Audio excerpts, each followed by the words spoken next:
You see, when I was working on my body and my weight, I realized that this whole thing of wanting to lose weight is coming from a sense of insecurity. And by then, I was starting to understand the subject. And I realized one thing, that the way I see myself is what is hindering my progress in my body.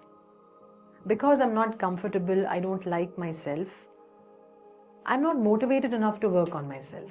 Then I tried to do something as an experiment because I had so many grudges and there was so much anger. One of the first practices I started in my metaphysical journey was forgiveness.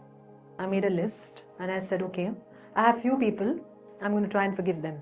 I thought I have 3 or 4 people, but I had nearly 100. I gave myself few months. I did not stop in those few months. See, I did not get the result immediately. It took me about 4.5 to 5 months. But something amazing happened in those 4.5, 5 months. I stopped checking my weight.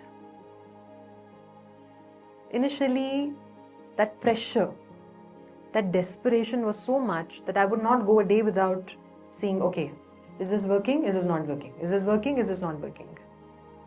But then as I started practicing forgiveness and I started working on my emotions, I reached a stage where I became comfortable with who I am. That doesn't mean that, I'm allowing myself to do whatever I want to do and to eat whatever I want to eat.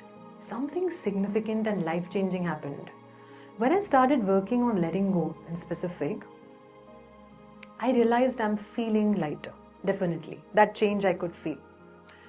That tendency to keep, finding fault in someone. And that tendency to constantly question, okay, this is I am, there I want to go, see the difference, I'm still here. That tendency came down. And the best part about working on forgiveness and letting go is, as I continued to dive into this journey, not only did I become comfortable with myself, but I started to take more action for myself than I was ever doing in the past. I remember I would not allow anyone to photograph me because I used to feel I don't look good in pictures. That much resistance, if they used to call me for a family photo, I would be like, why did you do that? Why did you call me? You deliberately called me. Because it upsets me. I don't like it. So coming from that space of being uncomfortable with yourself, I realized in these few months, I started becoming okay. I must confess, I did not do any exercise or follow any particular diet. And I can tell you this with confidence, I just worked on my mind and nothing else.